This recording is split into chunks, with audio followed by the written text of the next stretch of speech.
The goal for this item is that your child, upon verbal request with gestural cues, completes 2 actions with 1 object. So this is a tricky one because 2 actions are sometimes hard for the child to hold in their brain. So that's why the gestural cues are allowed. So you can go get your shoes and put them in the bag, or go get your shoes and bring them to me. So gestural cues are more highlighting where the object is or where the item is that you want them to get or do something with, and then some sort of gesture to show them whether you're bringing it to me or put it on the chair or under the table.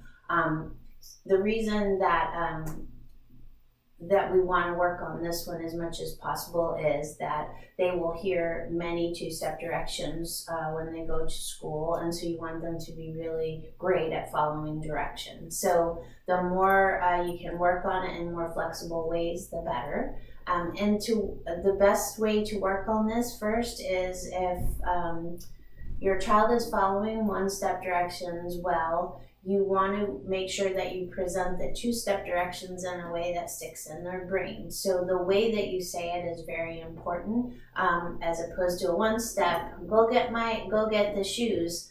You have, go get your shoes and bring them to me. And so you want to go da-da-da-da, da-da-da-da-da. That is kind of a sing-song voice, because that will stick in their head. The melody will stick in their head. So they may get over to the shoes and they might forget, but they'll know it sounds like me. So you really want to highlight that part. So go get your shoes and bring them to me.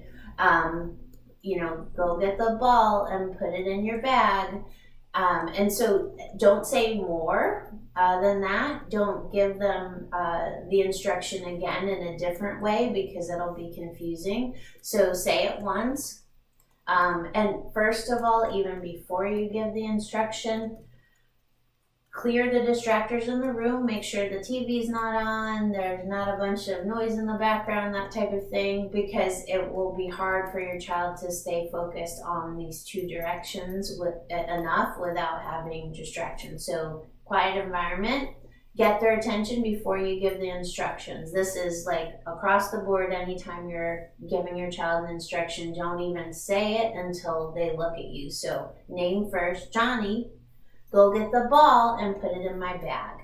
And that's it. Don't say anything more. And then if he doesn't do it, after 2 requests, go over and have him hand over hand the ball and put it in the bag.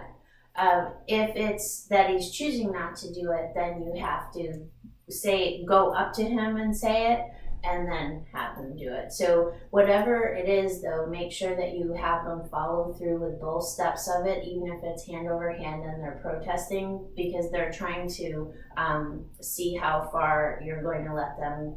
If it's a behavioral challenge, then they're trying to see if they can get out of it. So you want to make sure that they always follow through.